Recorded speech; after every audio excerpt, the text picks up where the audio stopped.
Okay, hi everyone. सो आज का हमारा टॉपिक है न्यूटन रिंग्स।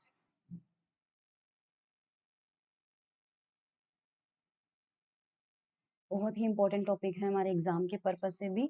ओके, सो न्यूटन रिंग के अंदर हमारे पास जो सेटअप होता है, एक्सपेरिमेंट का सेटअप, वो कुछ इस तरह से होता है। सो यहाँ पे हमारे पास वो हमारे पास माइक्रोस्कोप लगा हुआ है जिसमें हम देखेंगे। हमारा जो इंटरफेरेंस पैटर्न बनेगा वो हम यहाँ से ऑब्जर्व करेंगे। सो ये आपका है माइक्रोस्कोप। यहाँ पे आपके पास ये जो चीज है वो आपके पास क्या है, सोर्स ऑफ लाइट। ठीक है, यहाँ से हमारे पास लाइट निकलेगी और वो लाइट देखो ऐसे गई।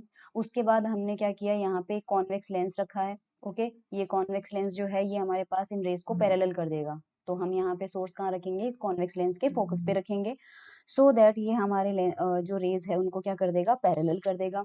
अब ये जो पैरेलल रे है, आगे एक ग्लास प्लेट, ये आपके पास क्या है, ग्लास प्लेट होती है जिसको हम 45 डिग्री पे इंक्लाइन करके रखते हैं। सो जब यहाँ पे रे गिरती है तो सीधा यहाँ से रिफ्लेक्ट होके नीचे आ जाती है। इसी तरह से ये इधर गई, यहाँ से रिफ्लेक्ट होके नीचे आ गई। सो प्लेट का काम सिर्फ कितना है कि जो इंसिडेंट लाइट होगी उसको नीचे की तरफ भेज देना रिफ्लेक्ट करके। तो यहाँ से लाइट टकरा के नीचे चली जाएगी। सो नीचे आपके पास क्या रखा हुआ है, एक ये प्लेनो कॉन्वेक्स लेंस है। ये जो लेंस है आपके पास वो क्या है, प्लेनो कॉन्वेक्स लेंस। सो प्लेनो कॉन्वेक्स का मतलब क्या होता है कि आपके पास उसका एक सरफेस प्लेन है और दूसरा आपके पास कॉन्वेक्स है।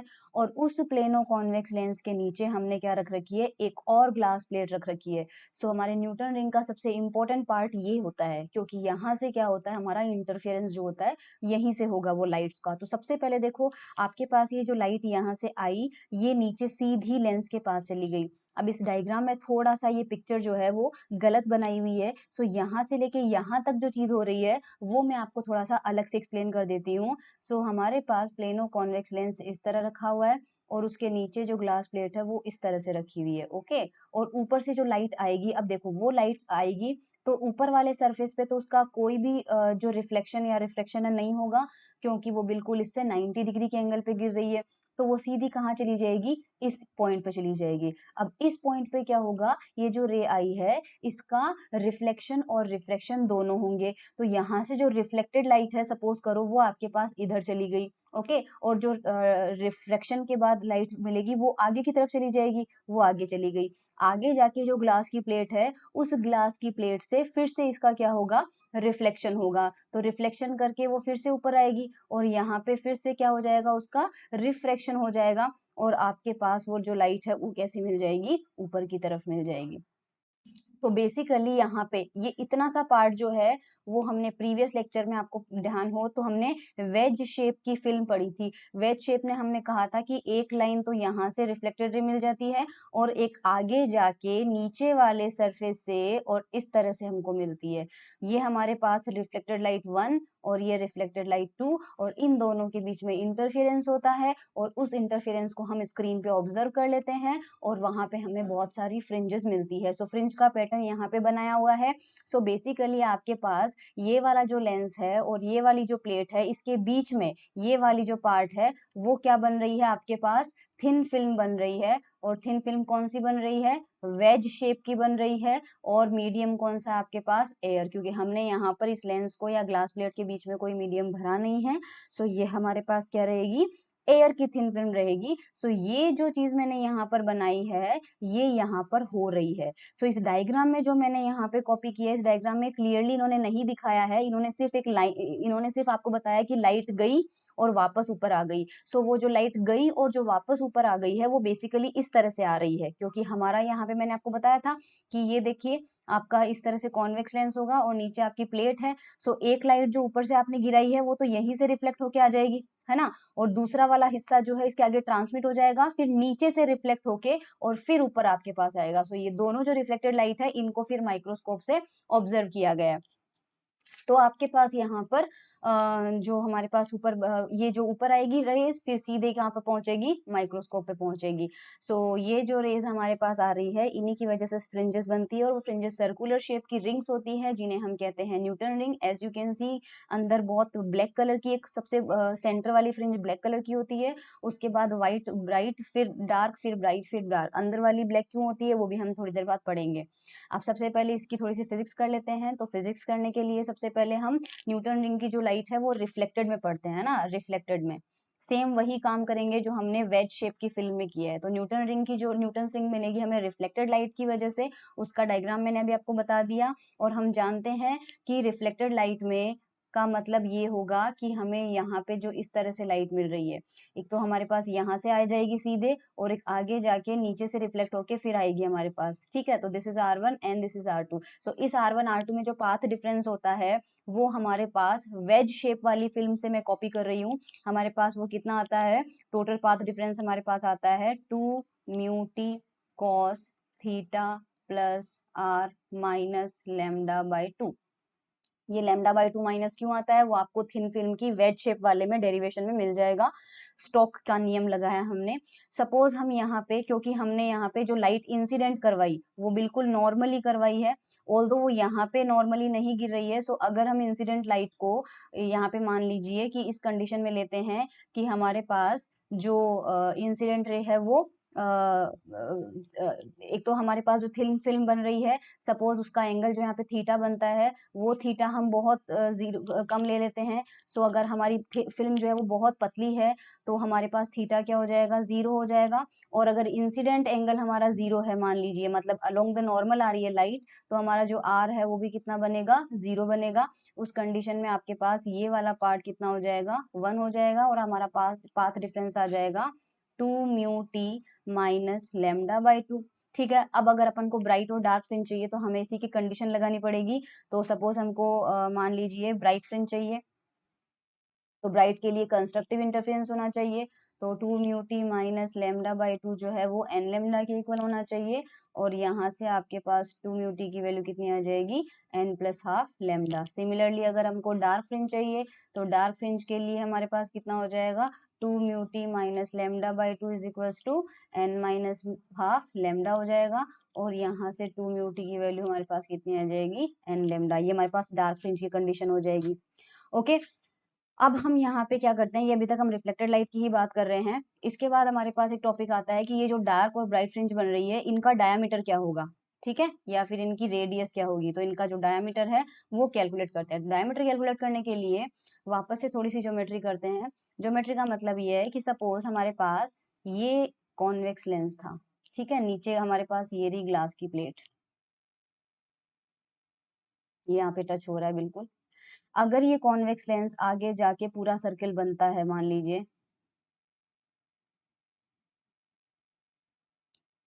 तो उसका सेंटर ऑफ मान लीजिए यहाँ है। ऐसी सिचुएशन में हमारे पास ये जो डिस्टेंस है वो r रहेगी, और ये जो डिस्टेंस है वो भी हमारे पास क्या रहेगी, r। और यहाँ से सीधा इस पॉइंट को मिला दोगे तो ये डिस्टेंस भी आपके पास कितनी रहेगी, r रहेगी। ओके। नाउ सपोज हमारे पास इस पॉइंट पे हमने यहाँ पे कंसीडर किया है, इस पॉइंट से हमने इसका रिफ्लेक्शन कंसीडर किया है, ठीक है।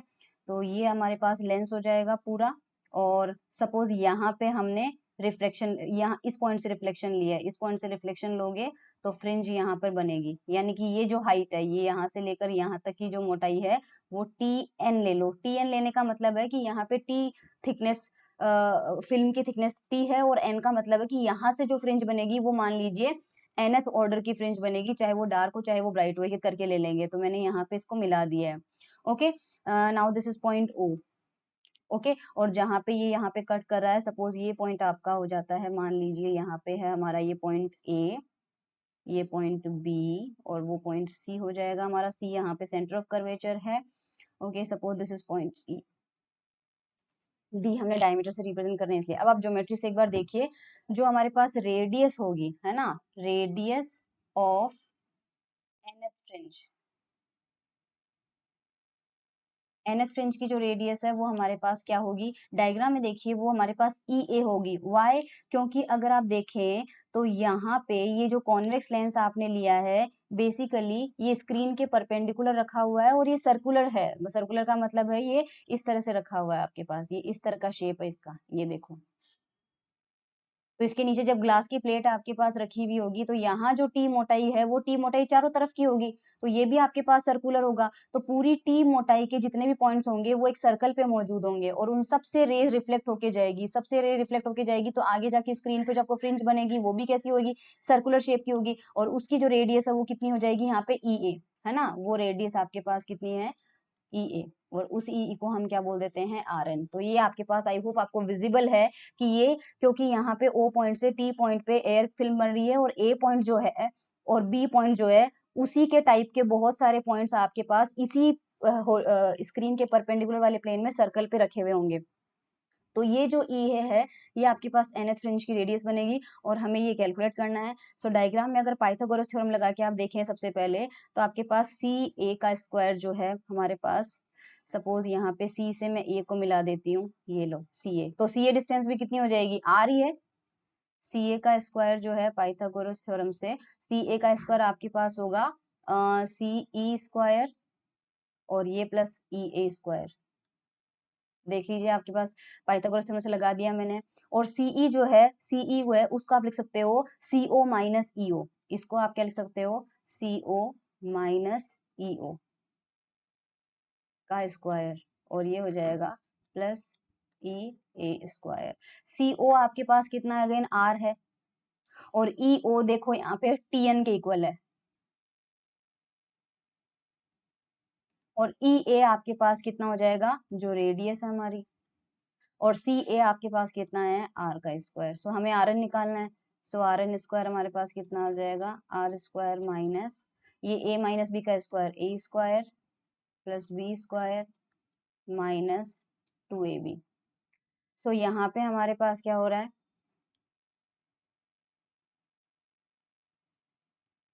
ये हमारे पास हो जाएगा, और यहाँ पे आर स्क्वायर कैंसिल आउट हो जाएगा, बाकी टर्म प्लस के हो जाएंगे। सो हमारे पास हो जाएगा 2r t n minus t n square.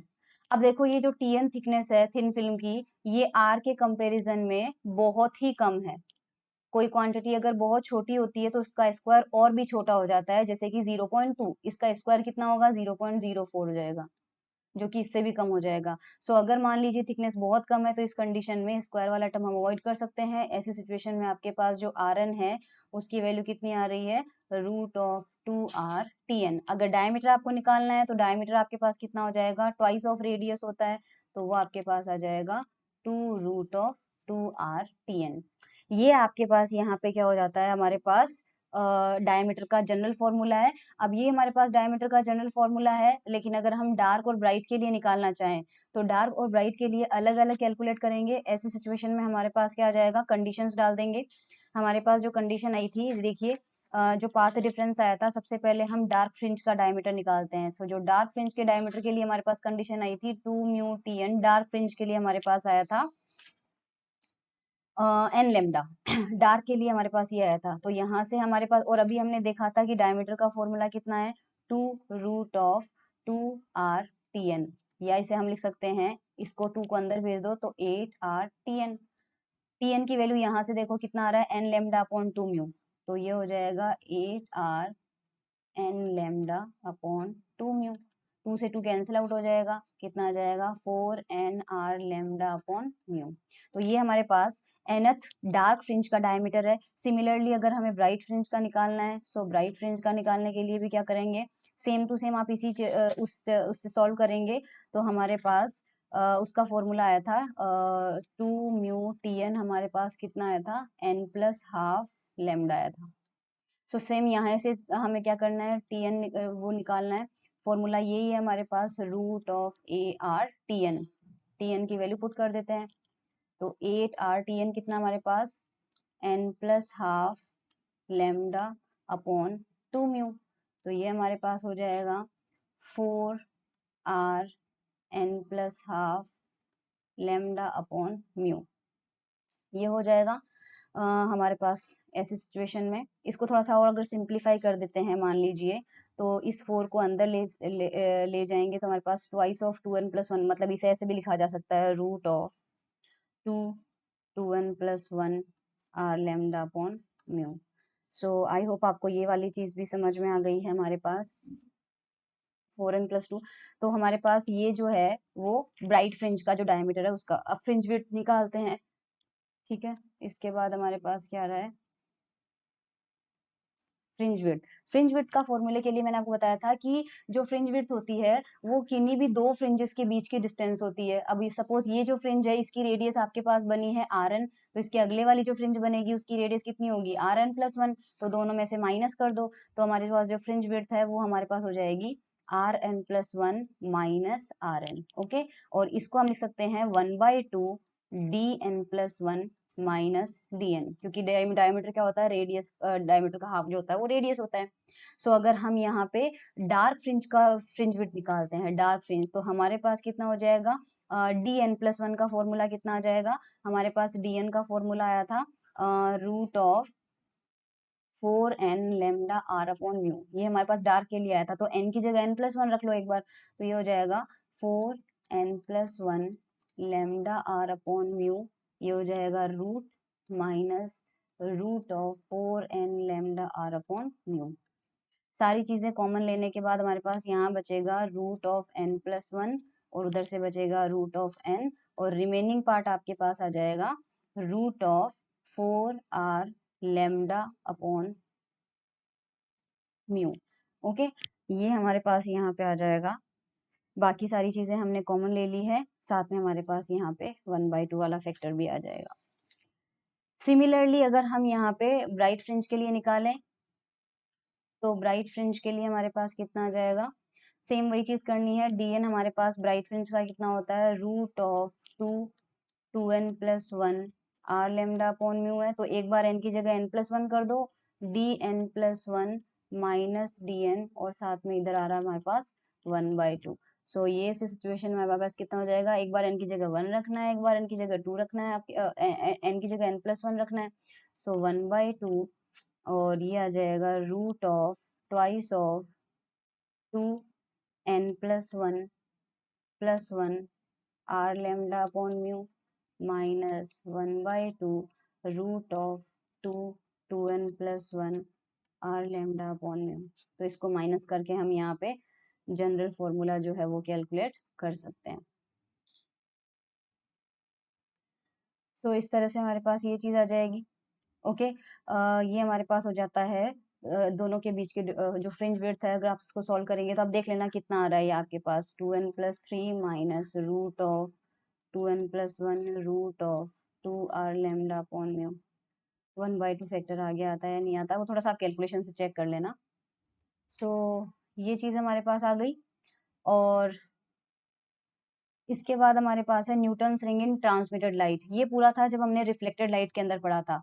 अब मान लीजिए हमारे पास क्या आता है, ट्रांसमिटेड लाइट के अंदर न्यूटन रिंग पढ़ते हैं। तो ट्रांसमिटेड लाइट वाली जो हमारे पास होती है, ट्रांसमिटेड लाइट का मतलब है कि आपने ये जो सपोज इस तरह से सेटअप लिया है ना, तो यहाँ से आपके पास ये तो लाइट रिफ्लेक्टेड हो गई, ठीक है, और आगे जाके आपके पास इस प्लेट से भी रे निकलेगी यहाँ पे, और फिर रिफ्लेक्शन होगा, और फिर इधर जाएगा, फिर ये रिफ्लेक्ट होके आपके पास यहाँ पे आएगी, फिर प्लेट से आपको रिफ्लेक्ट। तो ये जो लाइट है वो पूरी फिल्म को क्रॉस कर रही है, और हमने वेव शेप के अंदर पढ़ा था, कोई लाइट ऐसे आती है तो रिफ्लेक्टेड लाइट तो इधर चली जाती है, ये ट्रांसमिटेड, फिर ये रिफ्लेक्टेड, फिर ये ट्रांसमिटेड, फिर ये रिफ्लेक्टेड, फिर तो ये वाली जो लाइट है वो ट्रांसमिटेड है। तो नीचे ग्लास की प्लेट के नीचे जो लाइट मिलेगी, इसमें तो हमने रिफ्लेक्टेड लाइट में पढ़ लिया है।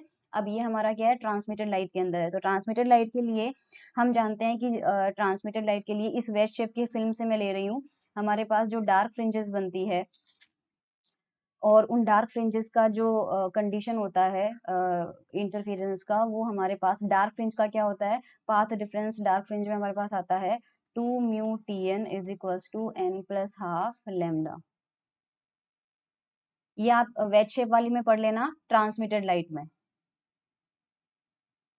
ट्रांसमिटेड लाइट के अंदर मैंने पढ़ा रखा है 2μTn। डार्क फ्रिंज के लिए हमारे पास ये कंडीशन आती है, तो यहाँ से आपके पास Tn का फॉर्मूला आ जाएगा n+12 lambda upon 2μ।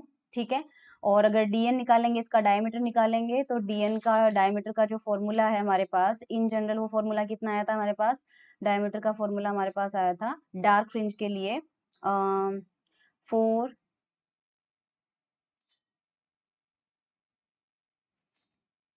Sorry, diameter का जनरल फॉर्मूला था 8r Tn। अब हमें Tn की वैल्यू ये पुट करनी है, तो आपके पास आ जाएगा 8r n plus half lambda upon 2 mu. तो यहाँ से हमारे पास कितना आ जाएगा, ये 2n plus 1 r lambda upon mu. तो ध्यान रखना ये आपके पास डार्क फ्रिंज का डायमीटर है। सिमिलरली ब्राइट फ्रिंज का देखना है, ट्रांसमिटेड लाइट में ब्राइट फ्रिंज का। तो हमारे पास ब्राइट फ्रिंज की कंडीशन होगी ये n लेमडा, और dn का फॉर्मूला हमारे पास है 8r tn। यहाँ पे वैल्यू पुट कर देंगे 8r n lambda upon 2 mu, और ये हमारे पास आ जाएगा 4nr लेमडा अपॉन म्यू। उल्टा हो जाता है, मतलब बस इतना ही है। अब देखो न्यूटन रिंग से कई बार इसके एप्लीकेशंस में आ जाता है कि न्यूटन रिंग से वेवलेंथ डिटर्मिनेशन, ठीक है, डिटर्मिनेशन ऑफ लेमडा, ये हमारे पास कई बार पूछा जाता है न्यूटन रिंग की हेल्प से। तो हमें करना क्या है कि न्यूटन जो रिंग वाले सेटअप से अगर हमें वेवलेंथ फाइंड आउट करनी है, सो वेवलेंथ फाइंड आउट करने के लिए हम क्या करते हैं कि सपोज हमारे पास जो पैटर्न बन रहा है, फ्रिंज का पैटर्न बन रहा है, उस फ्रिंज के पैटर्न में हम क्या करेंगे, हमारे पास इस तरह से फ्रिंजेस बन रही होगी। हमें पता नहीं होता है कि किसी वक्त हमें जो फ्रिंज पैटर्न दिख रहा है उसमें हम कौन से नंबर की फ्रिंज पे हमारा स्केल रखा हुआ है। फिलहाल क्रॉस वायर होता है, क्रॉस वायर यहाँ पे प्लेस करते हैं और माइक्रोस्कोप से देखते हैं, और वो क्रॉस वायर कहाँ रखा हुआ है, हमें सेंटर से वो कितनी दूर है पता नहीं होता। तो सबसे पहले मान लीजिए कोई भी एक फ्रिंज जो आपकी बन रही है वो ब्राइट फ्रिंज पे उस क्रॉस वायर को आप फोकस कर लीजिए, ठीक है। अब ये कौन से नंबर की है हमें पता नहीं है, तो हम इसको मान लेते हैं कि यहाँ पे हमारा nth ब्राइट फ्रिंज बन रही है जहां पे फिलहाल हमारा क्रॉस वायर रखा हुआ है। अब हम क्या करेंगे, इसमें ना सेट करने के लिए साइड में एक स्केल लगा हुआ होता है, उस स्केल को जैसे जैसे हम घुमाते हैं ना ये फ्रिंजेस क्रॉस करती जाती है हमारे क्रॉस वायर को। सो आप या तो क्रॉस वायर को मूव करा दिए, फ्रिंजों को क्रॉस करा लीजिए। तो आप जहां पे हैं वहां पे तो आपको पता नहीं है कि आप कौन से नंबर की फ्रिंज पे हैं, लेकिन अब आप स्केल को घुमाते हो, और घुमाते हैं तो क्या होता है कि हमारे मतलब इस तरह से फ्रिंजेस आगे की तरफ बढ़ती जा रही है। तो हम इस स्केल को उतना घुमाते हैं कि इस एनवी फ्रिंज के बाद मान लीजिए क्रॉस वायर जो हमारा यहाँ से एक फ्रिंज को क्रॉस कर गया, दूसरी को क्रॉस कर गया, तीन को, चार को, पांच को क्रॉस कर यहाँ 5वें नंबर की फ्रिंज पे आ गया। तो हमें ये नहीं पता कि यहाँ कौन से नंबर की फ्रिंज बन रही है, लेकिन यहाँ से यहाँ तक पहुंचने के लिए हमने कितनी फ्रिंजों को पार किया है वो हम नंबर काउंट कर सकते हैं, और वो मान लीजिए कितना है P। यानी कि हम पहले nth नंबर की फ्रिंज पे थे जो हमें पता नहीं है, और उसके बाद हमने P फ्रिंजों को क्रॉस करके हम आगे पहुंच गए, ठीक है। तो इसका मतलब क्या हो गया कि nth फ्रिंज जो है उसका डायमीटर, अच्छा डायमीटर हम इजीली मेजर कर सकते हैं, ठीक है, वो कोई प्रॉब्लम नहीं है, वो हमारे पास उसमें वो अरेंजमेंट होता है, स्केल से मेजर हम उस चीज को कर सकते हैं। तो सपोज nth फ्रिंज जो है उसका डायमीटर आपके पास कितना है, मान लीजिए dn है, और उसके बाद हमने n प्लस पी, ऑब्वियसली हमने p फ्रिंजों को पार कर गए तो हम कौन से नंबर की फ्रिंज पे पहुंच गए, n प्लस पी पे, और उसका डायमीटर भी हमने देख लिया, मान लीजिए कितना है dn प्लस पी है। तो फॉर्मूले से, बिकॉज हमने ये ब्राइट फ्रिंज पे फोकस किया था, तो हमारे पास dn का स्क्वायर की जो वैल्यू है वो कितनी आ जाएगी, 2n plus 1 lambda r by mu. ये हमने रिफ्लेक्टेड लाइट की कंडीशन से मैंने लिया है। सिमिलरली हमारे पास dn प्लस वी का स्क्वायर कितना आ जाएगा, ट्वाइस ऑफ n की जगह कितना आ जाएगा, n प्लस पी आ जाएगा। तो यहाँ पे सॉरी 2n प्लस 1 होता है, तो हमारे पास आ जाएगा 2n प्लस 2p प्लस 1, और ये आ जाएगा lambda are upon mu. Okay, तो इसमें से इसको माइनस कर देते हैं, सो हमें dn प्लस p का स्क्वायर माइनस dn स्क्वायर कितना आ जाएगा, 4p lambda are upon mu आ जाएगा। यहाँ से लेमडा की वैल्यू कितनी आ जाती है, dn प्लस पी का square minus dn square upon 4pr। तो हम यहाँ पे क्या करते हैं, जैसा कि मैंने आपको बताया था कि सेटअप से इनका जो डायमीटर है वो मेजर किया जा सकता है, वो हम बिल्कुल मेजर कर सकते हैं। तो हमारे पास n प्लस पी नंबर की जो रिंग है उसका डायमीटर आ जाएगा सेटअप से, dn का डायमीटर पता चल जाएगा। p मैंने आपको बोला था कि नंबर ऑफ फ्रिंज है जो हम यहाँ से यहाँ तक क्रॉस कर रहे हैं, तो 5 क्रॉस कर रहे हैं या 6 क्रॉस, हम गिनते जाएंगे तो p हमें पता चल जाएगा। r हमारे कॉन्वेक्स लेंस की रेडियस होगी जो भी हमें पता चल जाएगा। तो उस फॉर्मूले से हम क्या कर सकते हैं, लेमडा की वैल्यू फाइंड आउट कर सकते हैं। सिमिलरली इसी तरह से हम क्या कर सकते हैं, रिफ्रैक्टिव इंडेक्स फाइंड आउट कर सकते हैं किसी भी लिक्विड का। कोई लिक्विड हमें दे दिया जाए और कहा जाए कि उसका रिफ्रैक्टिव इंडेक्स पता करो, तो सबसे पहले हम क्या करेंगे, सबसे पहले हम न्यूटन रिंग के अंदर जो हमारा एक्चुअल सेटअप है वही चीज करेंगे कि nth नंबर की फ्रिंज पे फोकस करेंगे क्रॉस वायर, और p फ्रिंजे गुजारने के बाद n प्लस p नंबर की फ्रिंज पे फोकस करेंगे और दोनों का डिफरेंस निकालेंगे। तो अभी हमने देखा कि dn plus p square minus dn square is equal to 4p lambda r, ये हमें मिल रहा था अभी प्रीवियस केस में।